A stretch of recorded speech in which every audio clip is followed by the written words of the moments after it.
Okay students, आज हम हमारे chapter number 2 rise of nationalism in India का लास्ट एंड पार्ट 2 पढ़ने जा रहे हैं, जिसमें हम वो पॉइंट्स कवर करेंगे जो हमारे पिछले वीडियो में नहीं हो पाए थे। लाइक पिछले वीडियो में हम लोगों ने डिस्कस किया था non cooperation movement, Rowlatt act, खिलाफत movement.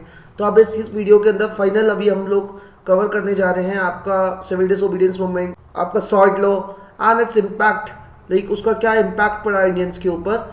Eight the same time जो भी बाकी का चैप्टर का पार्ट आपका रिमेनिंग था वो इस वीडियो में कवर हो जाएगा। तो बिना टाइम वेस्ट करे स्टार्ट करते हैं हम लोग। सबसे पहले हम पढ़ेंगे कि calling of non cooperation movement. अभी नॉन कॉपरेशन मूवमेंट में हमने देखा था गांधी जी ने सबसे अपील करी है कि हमें बॉयकॉट करने हैं फॉरेन गुड्स, हम लोगों को ब्रिटिशर्स का सपोर्ट नहीं करना है एंड ब्रिटिशर्स की किसी भी तरीके से हेल्प नहीं होनी चाहिए। लेकिन नॉन कॉपरेशन मूवमेंट को लोगों ने, नॉन कॉपरेट करने को लोगों ने अपने तरीके से लिया और कई कई जगह वायलेंस बहुत ज़्यादा कर दिया, जिसकी वजह से गांधी जी को उसे बंद करना पड़ा। तो उनमें से एक बहुत ही इंपॉर्टेंट इंसिडेंट है आपकी चौरी चौरा का। Chauri Chaura is a place, it is in Uttar Pradesh. यहाँ पे क्या हुआ था कि लोगों ने 5 फरवरी 1922 के अंदर 22 पुलिसमैन को जिंदा जला दिया था, उनकी पूरी पुलिस चौकी में आग लगा दी थी। As you can read no, on 5 February 1922 the protester became violent when protesting people set fire on a police station, burning 22 policemen alive. तो 22 पुलिस वाले इन्होंने जिंदा जला दिया। गांधी जी को बिल्कुल एक्सेप्टेबल नहीं था कि कोई उनके मूवमेंट को, नॉन कॉपरेशन मूवमेंट को आप लोग गलत तरीके से इंटरप्रिटेट करें।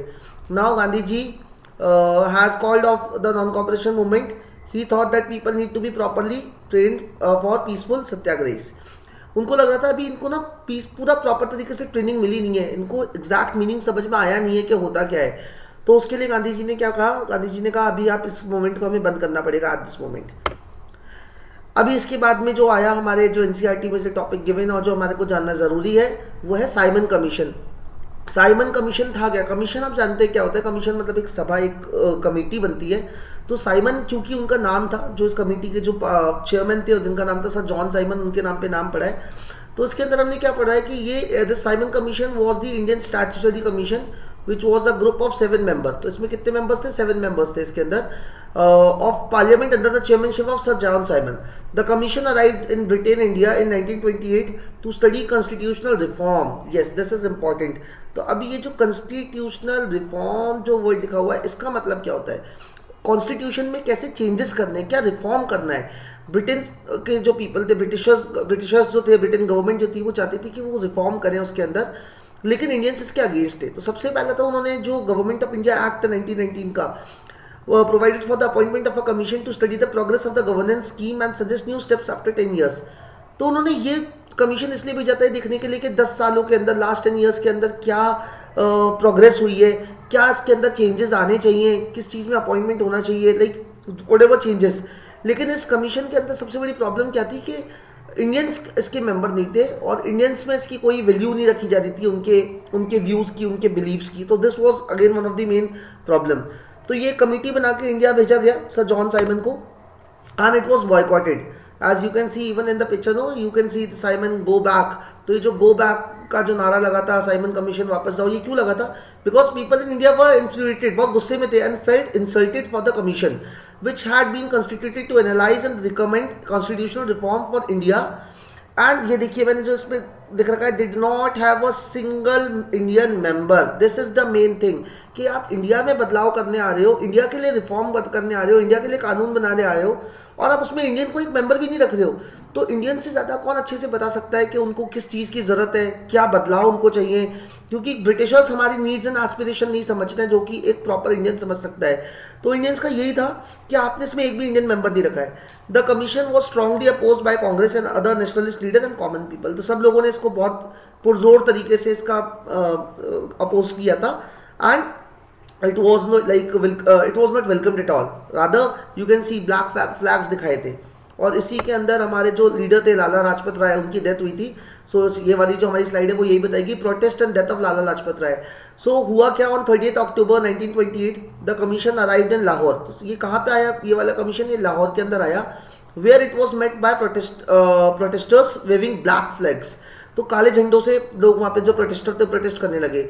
The protest was led by Indian nationalist Lala Lajpat Rai. The protester block the road. अभी क्या करा, जो प्रोटेस्ट कर रहे थे उन लोगों ने रोड को ब्लॉक कर दिया किस लिए ब्लॉक कर दिया? In order to prevent the commission member from leaving the railway station. वो चाहते नहीं थे, वो जो मेंबर आए वहाँ पे 7 मेंबर जो आए हैं, आई थिंक 7 मेंबर ही थे, हाँ, जो 7 मेंबर आए हैं उन 7 मेंबर को चाहते नहीं थे कि वो रेलवे स्टेशन से बाहर भी निकल पाए, तो उन्होंने रोड ब्लॉक कर दिया। अभी पुलिस ने क्या करा, उस ब्लॉक को खुलवाने के लिए वहाँ पे लाठीचार्ज कर दिया और उसके अंदर एक सर पे आके लगी लाला लाजपत राय के, यानी डाइड एट पॉइंट, उनको उस समय उनका एक्सेसिव ब्लड लॉस हुआ, he died at that moment. So in order to make the way for the commission, the local police led by superintendent James Scott, अभी नाम भी दे रखा है उनका, जो सुपरिटेंडेंट था वो था जेम्स स्कॉट, उसने प्रोटेस्टर्स को मारना स्टार्ट किया। And Lala Lajpat Rai was critically injured and never recovered later and died of cardiac arrest on 17 November 1928। तो वो उससे रिकवर नहीं कर पाए जब उनको इतना ज़्यादा चोट लगी, वहाँ पे बहुत सीवियर इंजरी करती थी उनको लाला लाजपत राय को, एंड ही डाइड। अभी इसके बाद क्या हुआ, इसके बाद आवाज़ उठी, पूर्ण स्वराज की डिमांड उठी। पूर्ण स्वराज का मतलब क्या होता है? Complete independence. बोले अब हमारे को कोई आधा नहीं चाहिए, अब हमारे को पूरी आज़ादी चाहिए, अभी हमारे को कोई मेंबर नहीं चाहिए, हो गया बहुत ये आप लोगों के, जो आप इतने दिन से हमारे को गोलियां दे रहे हो कि मेंबर बना देंगे आपका पार्ट उसमें, ना, अभी हमको कोई मेंबर नहीं चाहिए, we want complete independence. So the Indian National Congress pass the Purna Swaraj resolution in its Lahore session. ये डेट आपको याद रखनी है, ये है ना जो डेट 26 दिसंबर 1929, ये जो है लाहौर सेशन कब हुआ था, इसकी डेट आपको याद रखनी है लाहौर सेशन की। तो इन्होंने एक रेजोल्यूशन पास किया, और क्या था रेजोल्यूशन, उसने क्या डिमांड करी रेजोल्यूशन ने? पूर्ण स्वराज। पूर्ण स्वराज का मतलब क्या होता है? Complete freedom from the British, कि अब हमारे को पूरी की पूरी आज़ादी चाहिए ब्रिटिश से। The Congress session also declared that it was celebrated 26 January 1930 as independence day. तो वैसे अभी हम 26 जनवरी को क्या बनाते हैं? अभी हम 26 जनवरी को बनाते हैं हमारा रिपब्लिक डे, लेकिन ये बात हो रही है 1930 की, 1930 की। तो ये जो डिमांड उठी थी पूर्ण स्वराज की, तो इसमें इंडियंस ने बोला कि अब हम बिल्कुल आज़ाद हैं। उन्होंने अपने आप को आज़ाद घोषित कर दिया और ये कहा कि आज से 26 जनवरी को हम लोग हमारा इंडिपेंडेंस डे बनाया करेंगे और अंग्रेज़ों से अब हमारे को अपना पीछा छुड़ाना है। Anyhow now it is a high time, that was like the main motto of this Lahore session. I think clear हो गया होगा ये। Now very important civil disobedience movement. इस पूरे के पूरे सेकंड पार्ट हमारा जो वीडियो है इसके अंदर अगर सबसे ज़्यादा कोई इंपॉर्टेंस रखता है हमारा टॉपिक, तो वो सिविल डिसोबीडियंस मूवमेंट है। अच्छा, डिसोबीडियंस का मतलब क्या होता है? ओबे नहीं करना, ठीक है। तो गांधी जी ने यही कहा कि हम अंग्रेजों को ओबे नहीं करेंगे, हम उसकी बात ही नहीं मानेंगे, हम वायलेंस तो कर नहीं रहे, हम मारपीट नहीं कर रहे हैं, है ना, we are not into bloodshed and like loss of property and life, we are not into that, rather we will disobey their rules, whatever the rule they will make which will feel they are illegal and unethical, so won't follow them. That is what the simple thing Mahatma Gandhi said, and that rule is civil disobedience movement. उसको civil disobedience movement कहेंगे। तो सबसे पहले महात्मा गांधी ने किस चीज को उठाया? सॉल्ट को, नमक को। Salt as a powerful symbol. Salt क्या है? एक पावरफुल सिंबल है। अभी सॉल्ट पावरफुल सिंबल क्यों है? देखिए, सॉल्ट का पावरफुल सिंबल होने का रीजन ये है कि सॉल्ट एक ऐसी चीज है जो हर कोई यूज करता है। ओके, तो अभी आगे पढ़ते हैं हम क्या लिखा हुआ है इसके अंदर। On 31 January 1930 he sent a letter to viceroy Irwin. ये नाम याद रखना, इरविन, ये जो नाम है ना इरविन, याद रखना। इसमें 1913 के अंदर उन्होंने 11 डिमांड्स भेजी गांधी जी ने अपने इरविन साहब को, और उन्होंने कहा कि आप जो नमक के ऊपर जो टैक्स लेते हो ना उसको अबॉलिश कर दो, यानी कि हम सॉल्ट पे, नमक पे कोई भी टैक्स नहीं देंगे, क्योंकि सॉल्ट एक ऐसी चीज़ है जो गरीब अमीर हर आदमी उसको कंज्यूम करता है, और it is not a luxury, it is a necessity. Salt कोई लग्जरियस चीज़ नहीं है, लग्जरियस चीज़ नहीं है। ओके, सो ये क्या है? ये एक एसेंशियल आइटम है फूड का, बहुत ज़रूरी चीज़ है, तो इसके ऊपर हम टैक्स नहीं देंगे। The tax on the salt and the government monopoly over its production. अब ये जो लिखा है ना गवर्नमेंट मोनोपॉली, इसका मतलब क्या है? Government monopoly on its production का मतलब ये है कि गवर्नमेंट के अलावा, ब्रिटेन गवर्नमेंट के अलावा इसको कोई दूसरा जना प्रोड्यूस नहीं कर सकता है। अगर आपने घर पे पानी उबाल के समुद्र का नमक बना लिया तो आप इसका मतलब कानून तोड़ रहे हो। तो ये गवर्नमेंट की मोनोपॉली थी कि हम ही बना सकते हैं ऐसे सॉल्ट, हम ही प्रोड्यूस करेंगे, और आपको अगर हम बेचेंगे तो आपसे हम क्या लेंगे? उसके ऊपर टैक्स लेंगे। यही लड़ाई थी। तो Mahatma Gandhi declared reveal the most oppressive face of the British rule. उन्होंने बताया ये ब्रिटिश रूल का सबसे ज़्यादा ऑपरेसिव चेहरा था कि आप एक नमक जैसी चीज़ के ऊपर भी कानून अपना टैक्स लगा दे रहे हो, जबकि ये तो एक कॉमन नेसेसिटी की चीज़ है हर जने के लिए। तो यहाँ पे अभी हम देखेंगे क्या हुआ है आगे। एक दांडी मार्च के बारे में आपने सुना होगा, salt break the salt law जो था हमारा, नमक तोड़ आंदोलन जिसको हिंदी में कहते हैं। Now this is the beginning of that. So Gandhi ji ने क्या करा, गांधी जी ने बोला कि अभी we are not going to pay any tax on that, rather we are going to produce even salt. So Gandhi ji set out on March 12th, 12 March को उन्होंने अपनी यात्रा चालू करी with 78 of his follower and disciples. Disciple का मतलब क्या होता है? डिसाइपल का मतलब होता है शिष्य, चेला. ओके, तो कहाँ से चालू करी उन्होंने अपनी यात्रा? साबरमती से. He started moving from Sabarmati आश्रम और 240 माइल्स चल के वो कहाँ पे पहुंचे? दांडी के ऊपर. दांडी क्या है? सी कोस्ट है, समुद्र किनारे गए गुजरात के अंदर ही दांडी पे, ताकि वहां पे जाके समुद्र का पानी उबाल के नमक बना सके एंड ब्रिटेन गवर्नमेंट को एक मैसेज दे सके that we are not going to follow your unethical rules. All along the way, he addressed large crowds, and with each passing day, an increasing number of people joined Gandhiji on the march. अब हर दिन जाते थे लोग, उनसे मिलने आते थे. पूरे देश में ये बात फैल गई कि गांधी जी ने एक बहुत बड़ा बीड़ा उठाया है, नमक तोड़ आंदोलन, सॉल्ट लॉ के लिए अभी उन्होंने अपनी यात्रा चालू कर दी. तो लोग उनसे आके मिलना चालू कर दिया लोगों ने. एंड गांधी जी जहाँ भी जाते थे लोगों को एड्रेस करते थे, और हर दिन के साथ ना लोग उनके साथ बढ़ते जा रहे थे. बच्चे, औरतें, हर किसी ने उसके अंदर पार्टिसिपेट करा, क्योंकि सबको लग रहा था that whatever Gandhi ji is doing it's a noble cause and he is doing a noble work right now.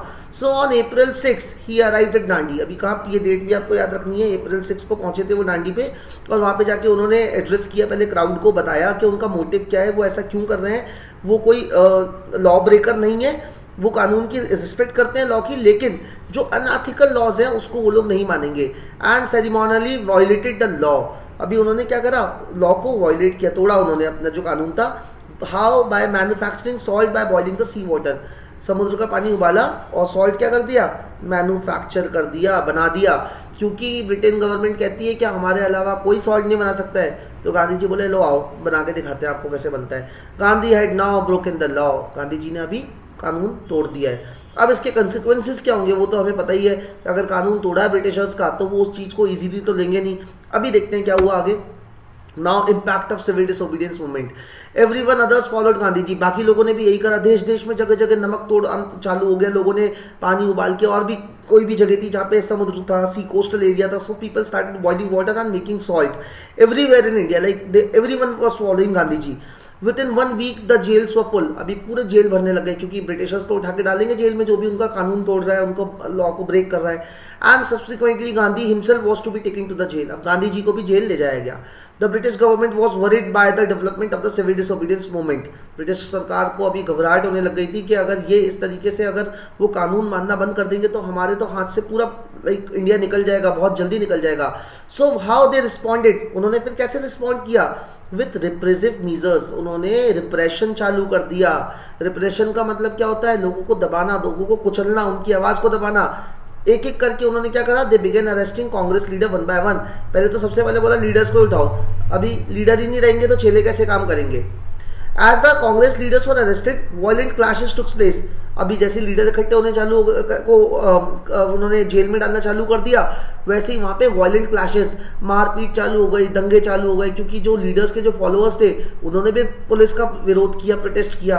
और जब अब्दुल गफ्फार खान, ओके ये नाम आपको याद रखना है अब्दुल गफ्फार खान का. अब्दुल गफ्फार खान कौन थे? He was a devout disciple of Gandhi ji. बिल्कुल एकदम पक्के वाले शिष्य थे गांधी जी के, एकदम परम भक्त थे गांधी जी के. उनको भी जब अरेस्ट कर लिया गया 1930 में, तो जो एंग्री क्राउड था they demonstrated in Peshawar facing armed cars and police firing killing many. तो उन्होंने पेशावर की सड़कों पे पूरा एकदम धुआं धुआं कर दिया, चारों तरफ बम भर दिए. एंड उसके बाद में हुआ क्या कि उन लोगों के ऊपर फायरिंग कर दी गई, ओपन फायरिंग कर दी गई, और उसमें काफ़ी लोगों की डेथ हुई, बहुत लोगों को मारा गया. एंड गांधी जी अभी ये सब देख रहे हैं, उनको पता लग रहा है कि एक सिविल डिसोबीडियंस मूवमेंट के बाद में क्या क्या चीज़ें हो रही हैं. And how like poor people, innocent people are losing their life. तो he was feeling bad at the same time, क्योंकि पता था गवर्नमेंट, जो ब्रिटिश गवर्नमेंट है, उनके मन में कोई दया नहीं है किसी के लिए भी.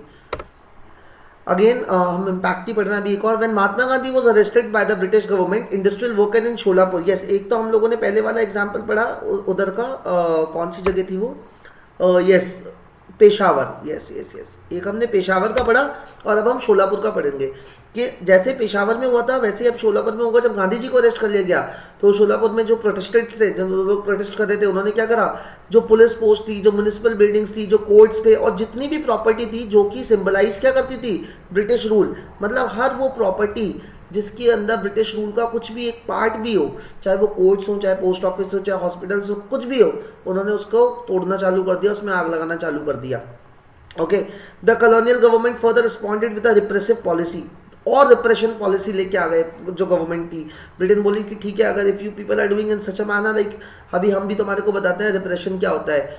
सो how, by attacking peaceful satyagrahis. और ब्रिटेन गवर्नमेंट ने जो पीसफुली भी जो सत्याग्रहीज थे, मतलब जो गांधी जी को फॉलो कर रहे थे प्रॉपरली और कोई वायलेंस नहीं कर रहे थे, उन्होंने उनको भी उठा के जेल में बंद करना चालू कर दिया, उनको किलिंग, उनकी मास किलिंग चालू कर दी।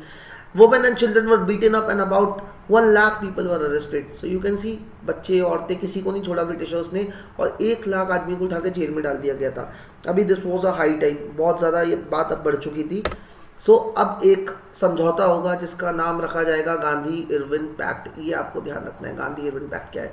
तो ये जो आपको दिख रहा है ना, ये गंजू जी, ये इरविन है, he was Irwin, Lord Irwin. तो गांधी जी ने इरविन के साथ में एक पैक्ट किया, एक समझौता किया। क्या था बताते हैं आपको। The pact was sign between M K. Gandhi and lord Irwin, the viceroy of India. Oh, he was the viceroy, बड़ा आदमी था भाई, ये वॉइसरॉय था इंडिया का। सो इन्होंने कुछ डिमांड्स रखी जो कि इस पैक्ट के अंदर मान ली गई, और सिविल डिसोबीडियंस मूवमेंट था उसको बंद कर दिया गया।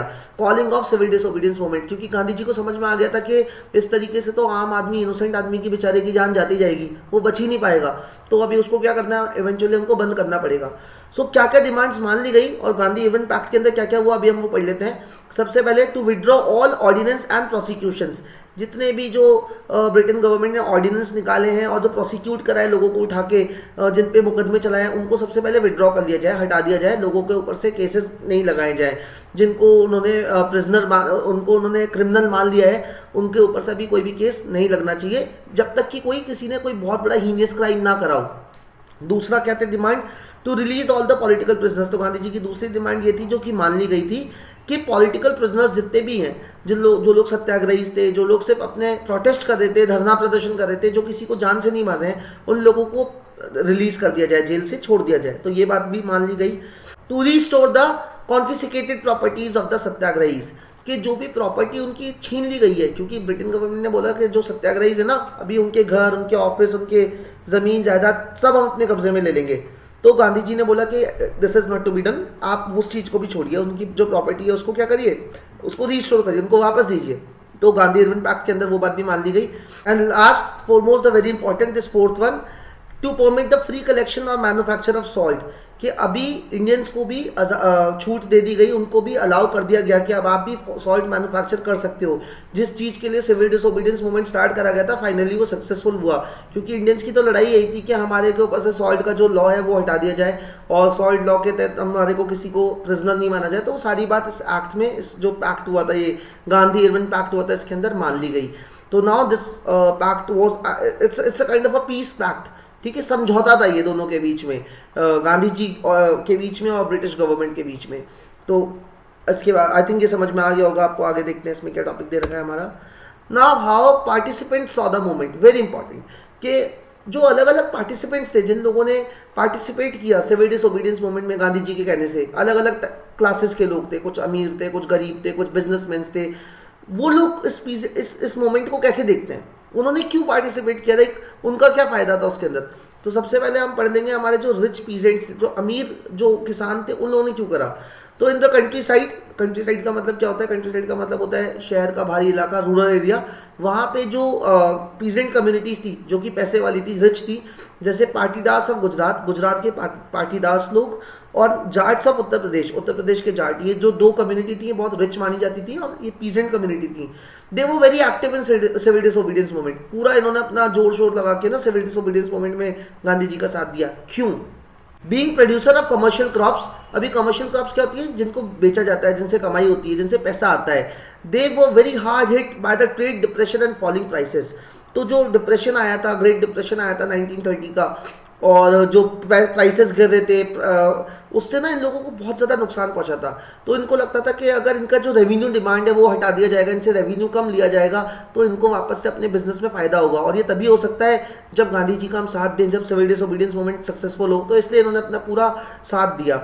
सो the refusal of the government to reduce the revenue demand. तो इन लोगों ने भी क्या करा था, इन्होंने डिमांड करी थी किस चीज़ की, डिमांड इनकी क्या थी, इनकी सिर्फ सिंपल डिमांड थी कि रिड्यूस कर दो आप जो भी रेवेन्यू ले रहे हो, जो आप टैक्स ले रहे हो ना उसको कम कर दो। लेकिन गवर्नमेंट ने, ब्रिटिश गवर्नमेंट ने इसको मानने से मना कर दिया।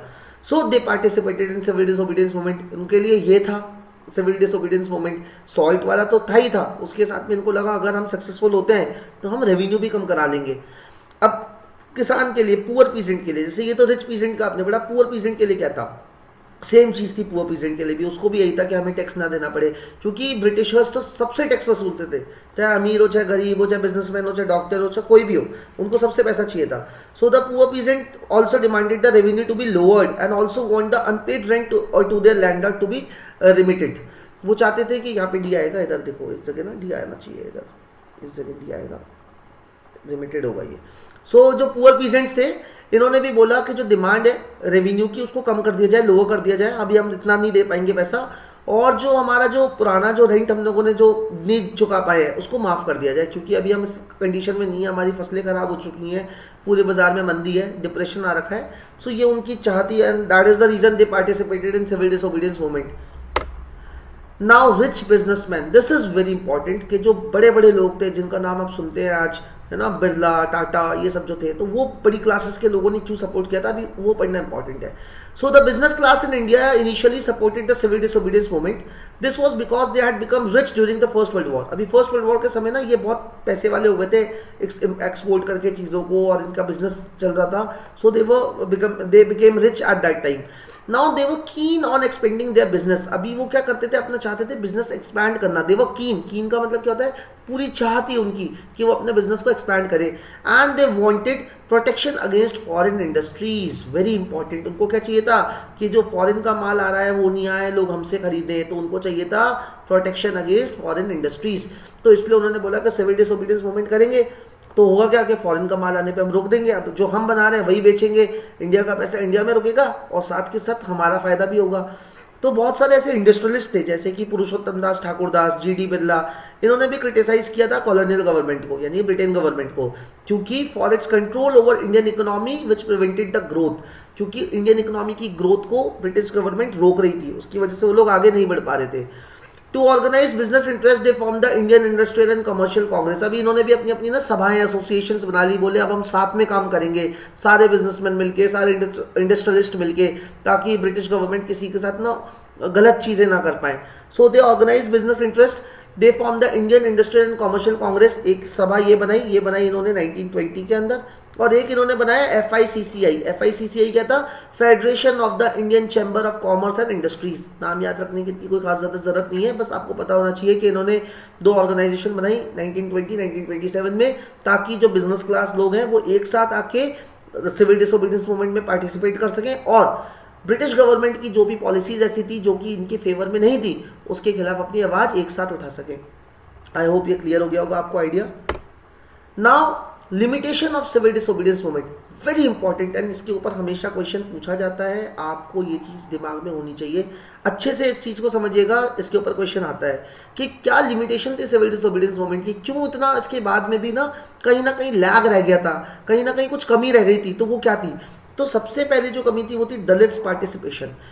भाई जो दलित्स थे, SC STs जो थे, उन लोगों ने ना इस मूवमेंट में अपने आप को एलियनेटेड समझा। उनको लगा कि उनको इतनी बराबर की ना रिस्पेक्ट नहीं मिल रही है, उनको उस चीज़ के अंदर पूरा पार्टिसिपेशन का ना तो मौका मिला है। और उस समय जो हिंदू ऑर्थोडॉक्स थे वो लोग बहुत ज़्यादा डिस्क्रिमिनेशन का भी बिहेवियर रखा करते थे, and that is the reason Gandhi ji ने जितने भी दलित्स थे उनको क्या कहा है, उनको हरिजन कहा है। क्या कहा है उनको, हरिजन, HARIJAN। और हरिजन का मतलब क्या होता है, चाइल्ड ऑफ गॉड, कि आप ये कौन है, ये भगवान के बच्चे हैं। तो जब भगवान उनसे कोई किसी प्रकार का डिस्क्रिमिनेशन नहीं करता है तो हम लोग कौन होते हैं। तो गांधी जी ने इन लोगों को हरिजन तक कहा था, बिकॉज गांधी जी वांटेड कि जितनी भी कम्युनिटीज़ हैं इंडिया में, चाहे वो हिंदू हो, चाहे मुस्लिम हो, चाहे शेड्यूल ट्राइब हो, चाहे शेड्यूल कास्ट हो, वो सब अगर साथ में मिलकर काम करेंगे तो जो हमारे कॉमन एनिमी है ब्रिटिश गवर्नमेंट, उसको हम इजीली हरा सकते हैं। सो नाउ ये पहली चीज़ थी कि इन लोगों ने अपने आप को इस मूवमेंट से दूर रखा। Now second thing, the participation of Muslim political group was lukewarm. Lukewarm का मतलब वैसे तो गुनगुना होता है, पर यहाँ पे ल्यूकवार्म का मतलब है कि हल्का फुल्का ही सपोर्ट करा, इन्होंने कोई बहुत ज़्यादा खुल के नहीं आए, क्योंकि इन्होंने देख लिया था कि जब खिलाफत मूवमेंट हुआ मोहम्मद अली शौकत अली वाला, उस समय भी बहुत ज़्यादा कोई फ़ायदा मिला नहीं। उसके अलावा हिंदू मुस्लिम के जो क्लैशेस थे वो कॉमन थे, आपस में लोग लड़ी रहते, हिंदू मुस्लिम्स का डिस्क्रिमिनेशन हो ही रहा था। So there was an atmosphere of distrust and suspicion. आपस में ना ट्रस्ट नहीं था, डिस्ट्रस्ट था, लोगों को, हिंदू को मुस्लिम को आपस में ट्रस्ट नहीं था, वो ट्रस्ट फैक्टर यहाँ पे काम नहीं कर पा रहा था। उसकी वजह से मुस्लिम्स जो थे उन्होंने भी सिविल डिसोबीडियंस मूवमेंट में पूरा पूरा अपना योगदान नहीं दिया। Now the role of Sanatanis and the Hindu Mahasabha was very dominant. जो अभी मैंने आपको समझाया कि जो कंजर्वेटिव हिंदूज थे ना उनको संतानीस कहते हैं। कंजर्वेटिव हिंदूज का मतलब जो एकदम कट्टर हिंदू होते हैं, जिन्हों को ये है कि ये टेंपल में एंट्री नहीं करेंगे, या फिर मुस्लिम हिंदू करना, जो डिस्क्रिमिनेट करते हैं। तो संतानीस जो थे, और जो हिंदू महासभा बन गई उससे फिर से लोगों के बीच में दूरियां बढ़ गई, जो कि दलित्स थे उनके बीच में भी, और जो मुस्लिम्स थे उनके बीच में भी, हिंदूज के साथ में, क्योंकि वो अपने आप को उनसे एसोसिएट ही नहीं कर पा रहे थे, उनको लग ही नहीं रहा था कि हम लोग एक हैं। नाउ अब जो उनका जो लीडर थे डॉक्टर B.R. अम्बेडकर, ये किसके लीडर थे? ये हमारे दलित्स के लीडर थे, ये दलित्स के लिए अपनी आवाज़ उठाया करते थे। तो इनका एक बार महात्मा गांधी से ना क्लैश हो गया। क्लैश किस बात पे हुआ, किस बात पे भिड़ंत हुई? That second round table conference by demanding a separate electorate for Dalits. अभी इन्होंने बोला B.R. अम्बेडकर ने कि दलित्स को पूरा मौका नहीं मिल पाता है, इनको ना इलेक्शन में पार्टिसिपेट करने का मौका मिल पाता है, ना ये जीत पाते हैं, ना इनको हर जगह ना दबे कुचले रहते हैं, तो एक सेपरेट इलेक्टोरेट्स दो हमारे को, ताकि हमारे को पूरा पार्टिसिपेशन का मौका मिले। पर गांधी जी का मानना यह था कि अगर हमने आपस में डिवाइड कर दिया, ये सेपरेट इलेक्टोरेट दे दिए, तो इससे क्या होगा कि हमारी जो एकता है वो और ज़्यादा टूट जाएगी। Like we will not be counted as one. फिर तो हम खुद ही आपस में बंटवारा कर रहे हैं, फिर तो हम खुद ही आपस में एक दूसरे से अलग हो जा रहे हैं, तो वो जो एक यूनिटी वाला फैक्टर था वो खत्म हो जाएगा। इस बात पे गांधी जी और B.R. अम्बेडकर के बीच में काफ़ी लंबी चौड़ी बहस हुई है, काफ़ी इसके ऊपर। गांधी जी इवन फास्टिंग पे चले गए थे अनटू डेथ। उन्होंने बोला था अगर ये ऐसा होता है तो मैं फास्ट करूंगा जब तक कि मेरी डेथ नहीं हो जाती है। हालांकि उस चीज़ को बाद में फिर समझौता उस पर हो गया था आपस में। Now different section of people in the civil disobedience movement had their own aspiration. और एक और रीज़न था कि हर लोगों ने ना अपने अपने मायने बना लिए थे सिविल डिसोबीडियंस मूवमेंट के। किसी का भी ये एस्पिरेशन निकल के नहीं आ रहा था कि हमारे को ब्रिटिशर्स से कंप्लीट फ्रीडम चाहिए। कोई टैक्स को लेके कह रहा है, कोई रेवेन्यू को लेके कह रहा है, जो इंडस्ट्रियलिस्ट हैं वो लोग कह रहे हैं कि हमारे को ट्रेड करने को मौका मिल जाए, बाहर का माल नहीं आए, हम हमारा माल बेचें। लेकिन कोई भी ये नहीं कह रहा है कि हमारे को ब्रिटिशर्स को उनकी रूट से निकाल के फेंकना है। तो वो एक कॉमन जो गोल है ना वो मिल नहीं पाया है सिविल डिसोबीडियंस मूवमेंट के अंदर। Hence the struggle was not united. Yes, this is very important. See, it's what not united. ये united नहीं था, इसमें एकता की कमी थी, ठीक है। And there was discontent among the participants. और participants में आपस के बीच में भी ना कोई बहुत ज़्यादा आत्मीयता नहीं थी, कोई बहुत ज़्यादा ना अच्छा बिहेवियर नहीं था, डिस्कंटेंट था, मतभेद थे, वैचारिक मतभेद थे लोगों के बीच में। So this was these are some of the क्या कहते हैं उसको, लिमिटेशंस हैं आपके सिविल डिसोबीडियंस मूवमेंट के। इसका स्क्रीनशॉट ले लो, ये क्वेश्चन आ सकता है, पूछा जा सकता है, कई बार पूछा गया है। अच्छे से ये पॉइंट्स अपने दिमाग में बिठा के जाना। अब आपस में लोगों को बांधा कैसे जाए, कैसे लोगों को फील कराया जाए कि वो एक ही हैं, वो अलग नहीं है। तो एक सेंस ऑफ कलेक्टिव बिलोंगिंग होना बहुत जरूरी है, जिससे ना हम लोग फील कर सके कि we are the member, we are the citizens of one nation, हम एक ही देश के सब निवासी हैं। तो उसके लिए ना कुछ चीज़ें ऐसी लिखी गई, जैसे हमारा नेशनल फ्लैग है, जैसे हमारा नेशनल एंथम है। तो उन सारी चीज़ों से हमारे को फील कैसा होता है, हम दैट वी आर वन। अभी जब इंडिपेंडेंस डे होता है तो चाहे वो पंजाब हो, चाहे राजस्थान हो, चाहे जम्मू कश्मीर हो, चाहे तमिलनाडु हो, सब जगह एक ही तरीके का नेशनल एंथम गाया जाएगा, अलग अलग नहीं होते हैं। यानी कि हम सब एक हैं, we are all one at the same time. So वो कुछ चीज़ें वहाँ पे करी गई हैं, ये पढ़ते हैं क्या क्या है। The sense of collective responsibility और belongingness is a feeling of oneness. इसका मतलब क्या होता है, फीलिंग ऑफ वननेस का मतलब कि हम सब एक हैं, हम सब अलग नहीं है। Among people it is a feeling which binds people together। इससे लोग आपस में बंधे रहते हैं, आपस में जुड़े रहते हैं, एक फीलिंग रहती है आपस में that we all are one। So people were united through various steps। कैसे? The creation of the image of Bharat माता। सबसे पहले तो ना भारत माता की ये इमेज बनाई गई, जैसे आप देख सकते हैं। एक्चुअली भारत माता हमने देखी थोड़ी है ना, हम जानते हैं, पर हमारे मन में एक इमेज आ जाती है जब भी हम भारत माता की बात करते हैं, जो आपके सामने आ रही है कि हाथ में झंडा होगा, बेड़ियों में जंजीरों में जकड़ी हुई होंगी। ओके, तो ये जो इमेज थी किन्होंने बनाई थी, बंकिम चंद्र चट्टोपाध्याय ने बनाई थी। And it created a sense of oneness among the people. चाहे पंजाब का बंदा हो उसके लिए भी भारत माता यही है, चाहे वो तमिलनाडु का हो चाहे वो महाराष्ट्र का हो, सबके लिए भारत माता की एक इमेज दिमाग में बन के आ रही है दैट ये हमारी माँ है and this our nation India it needs to get free from the clutches of Britishers. So एक तो ये चीज हुई। दूसरा, history and fiction, folklore and songs, popular prints and symbols all played a part in the making of the nationalism. तो अपनी history को, अपनी ग्लोरियस हिस्ट्री को बताया गया, पास्ट के बारे में बताया गया कि देखिए पहले हमारे देश ने कितने वीर योद्धाओं को जन्म दिया है, यहाँ पे कितना कितना ग्लोरियस हमारा पास्ट रहा है, कि हम लोगों के जो फोक सॉन्ग्स हैं, फॉकलोर्स हैं, जो प्रिंट्स हैं, उनसे क्या आपस में कलेक्टिव फीलिंग बनाने की कोशिश करी गई। ब्रिटिशर्स को लगता था we are poor people, we are hungry people, okay, तो वहाँ पे वो इमेज बना के निखार के ले आई गई, किताबें लिखी गई, प्रिंट्स कराए गए, ताकि लोगों के मन में ये फीलिंग जगाई जाए that we are no less than anyone, हम किसी से कम नहीं है और हमारे पास हमारा जो कल्चर है, हमारी जो हिस्ट्री है वो बहुत ही रिच रही है। तो हमें किसी से दबने की, घबराने की, कहीं पे भी ना डिप्रेस फील करने की जरूरत नहीं है, ताकि हम एक सा फील कर सकें।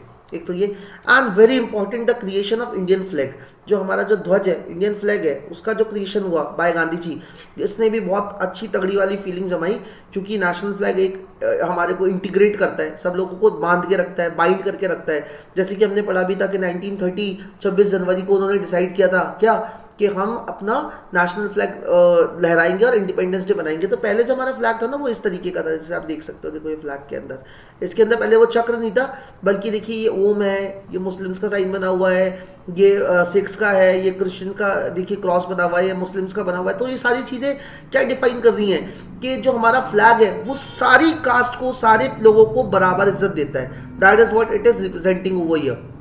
तो आई थिंक ये क्लियर हो गया होगा आपको। And this over here our chapter ends, and I think इसके सारे मैंने जो भी एस्पेक्ट्स है ना सब कवर कर दिए हैं इसके अंदर, कुछ छूटा नहीं है। Still if you have any doubt, any problem, do let me know, please contact me if you have any problem. Thank you so much everyone.